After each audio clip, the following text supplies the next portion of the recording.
Senator Lito Lapid, pinahuli na ang mga pulis na bumugbog kay Manny Pacquiao sa loob ng kulungan.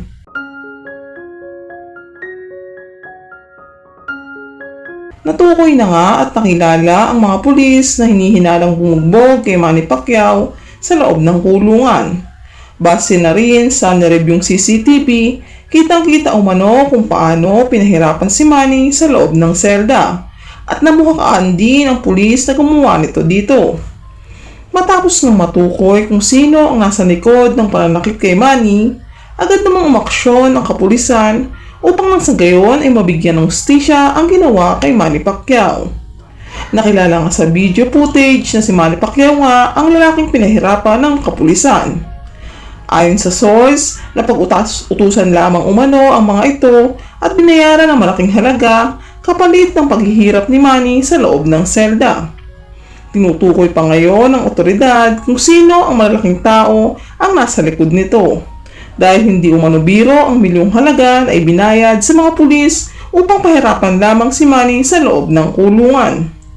Samantala, ayon sa lumabas na investigasyon, mga investors umano ng Dermacare Company ang nag-utos upang gawin ito kay Manny.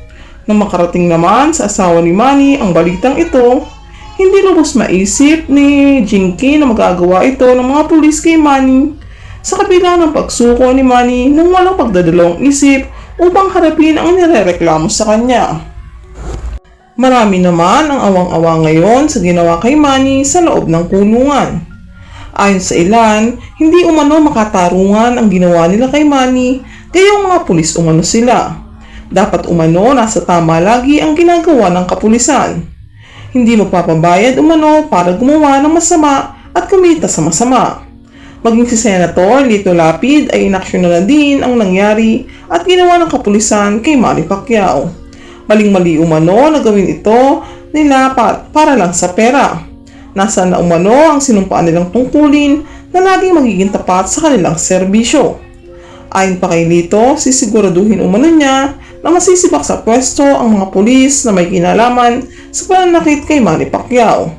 Hindi umano sila nararapat sa kanilang serbisyo dahil makamungang pera umano at ganid sa kapangyarihan ang mga pulis na walang alam kundi ang pansarili lamang, hindi ang kapanakanan ng bawat isa. Sisiguraduhin umano nito na mananagot ang dapat managot sa nangyari kay Manny Pacquiao.